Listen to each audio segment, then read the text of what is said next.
Good evening সবাইকে। আজকে আমাদের ইভিনিং ব্লগ। সো আজকে অভি অফিস থেকে আসার পর বললো কি চলো আমরা একটু বাইরে ঘুরে আসি।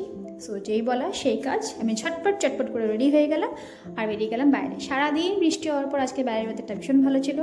সো আমরা বাইরে বেরিয়ে একটু এদিক ওদিক ঘুরে চলে গেলাম একটু শপিং করতে গেলাম। বাট দুর্ভাগ্যবশত আমাদের সেখানে কিছুই পছন্দ হয়নি।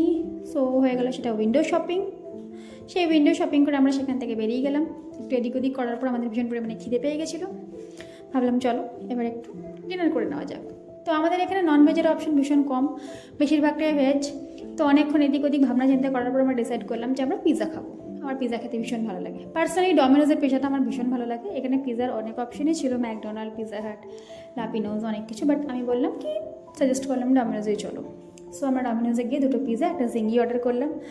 আর পিৎজাটা খেয়ে যে আমার কি ভালো লাগলো। ডমিনোজে ঢুকেই সেই যে অরিগানো চিলি ফ্লেক্সের গন্ধটা, ও মাই গড, ভিতর থেকেই যেন একটা অন্তরাত্মা তৃপ্তি চলে আসে। যাই হোক, আমি এখনও ঢোক গিলছি। তো পিৎজা খেয়ে আমাদের ডিনার তো ফিলহাল হয়ে গেল। আর সেখান থেকে বেরিয়ে আমরা চলে গেলাম একটা সুপার স্টোরে। টুকটাক কিছু জিনিসপত্র কেনার ছিল।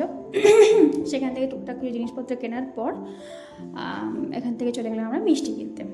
সো এখানে মিষ্টির দোকানে, আমাদের এখানে মিষ্টির সঙ্গে ওয়েস্ট বেঙ্গলের মিষ্টি কিন্তু অনেকখানি পার্থক্য আছে। এখানে বেশিরভাগ মিষ্টিটাই কিন্তু মাওয়ার, মানে খোয়া, যেটাকে এখানে মাওয়া বলা হয়, আর ঘিয়ের মিষ্টি। এখানে কিন্তু ছানার মিষ্টি পাওয়া যায় না। আর ওয়েস্ট বেঙ্গলের মতন এখানে কিন্তু পিস হিসেবে, আমরা যেমন পিস হিসেবে নিই, একটা দুটো চারটে পাঁচটা, সেই হিসেবে কিন্তু এরা দেন। এখানে কিন্তু কিলোগ্রাম এরকমভাবে মিষ্টি দেওয়া থাকে, মানে 1 কিলো, 2 কিলো, 5 কিলো, 6 কিলো, 200 গ্রাম, 250 গ্রাম, হাফ কিলো, এরকম ধরনের মিষ্টি দিয়ে থাকে। তো প্রত্যেকটা মিষ্টি কিন্তু খুব ভালো, ঘিয়ে ভাজা, ঘিয়ের গন্ধ পাওয়া যাবে, ঘিয়ের টেস্ট পাওয়া যাবে, খুব ভালো। কিন্তু ছানার নয়, মাওয়ার। তো একটু ডিফারেন্ট। প্রথম আমার একটু অসুবিধা হতো, বাট এখন খেতে খেতে অভ্যেস হয়ে গেছে। যদিও ওয়েস্ট বেঙ্গলের মিষ্টিটাকে ভীষণ পরিমাণে মিস করি, স্পেশালি রসগোল্লা। যাই হোক, তো এখান থেকে আমরা পুজোর জন্য কয়েকটা লাড্ডু কিনলাম। আর সেই মিষ্টি নিয়ে আমরা চলে গেলাম বাড়ির পথে। সো আমাদের ইভিনিং ব্লগটা আজকে কেমন লাগলো তোমরা অবশ্যই জানিও। আমাদের ইভিনিংটা তো দারুণ কাটলো, ঘুরে ফিরে হাওয়া খেয়ে, পিৎজা আর মিষ্টি নিয়ে।